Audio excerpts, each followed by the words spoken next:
राधे कृष्ण दोस्तों, आपके अपने चैनल मंगलमय जीवन में आपका स्वागत है। और कैसे हैं आप सब। आज के वीडियो में हम मार्गशीर्ष महीने के बारे में बात करेंगे कि ये महीना इतना महत्वपूर्ण क्यों है।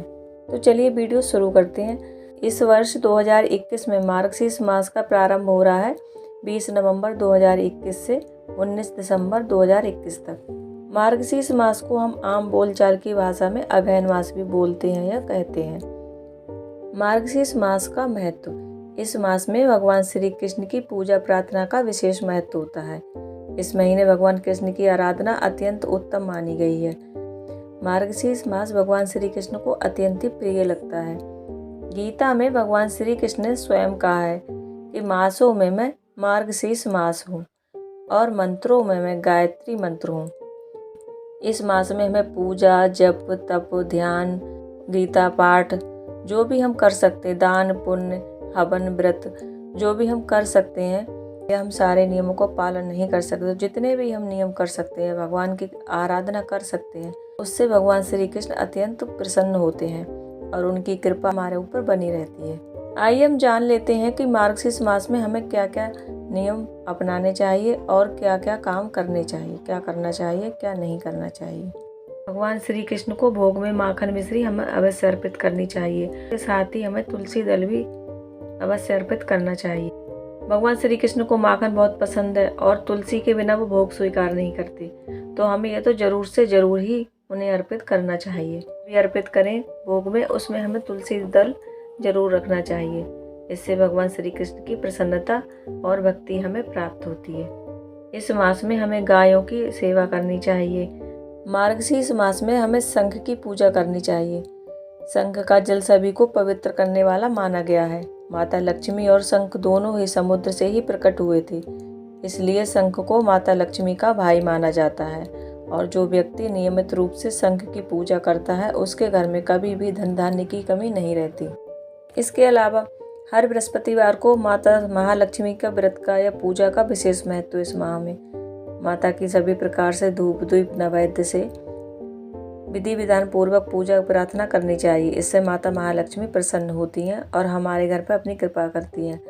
इस मास में स्नान दान का भी बहुत महत्व। वैसे तो हमें किसी सरोवर में स्नान करना चाहिए। आज के ज़माने में ये संभव नहीं है कि हम रोजाना किसी नदी या सरोवर में स्नान कर पाएँ। तो इसके लिए हम क्या कर सकते हैं कि हम रोजाना सुबह जल्दी उठें, ब्रह्म मुहूर्त में उठकर अपने स्नान के जल में थोड़ा सा गंगा जल मिलाकर उससे स्नान कर सकते हैं। इस महीने हमें गीता का पाठ अवश्य करना चाहिए।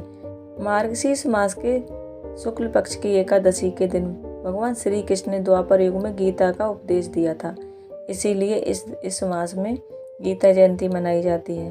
इसके अलावा हम भगवान श्री कृष्ण के मंत्रों का जाप कर सकते हैं या श्री हरि विष्णु के मंत्रों का जाप कर सकते हैं। महीने सबसे ज़्यादा अच्छा मंत्र या महत्वपूर्ण मंत्र है ओम नमो भगवते वासुदेवाय नमः। फिर है ओम दामोदराय नमः। इन दोनों मंत्रों में से कोई भी एक मंत्र आप रोज जप सकते हैं। कम से कम एक माला का रोज जाप कर सकते हैं। इससे भी भगवान श्री कृष्ण की कृपा हमें प्राप्त होती है।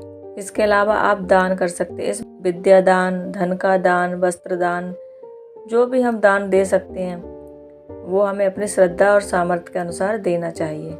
आइए जान लेते हैं हमें इस महीने में क्या नहीं करना चाहिए। मार्गशीर्ष मास में जीरे का सेवन निषेध बताया गया कि हमें इस महीने में जीरा नहीं खाना चाहिए और दही नहीं खाना चाहिए।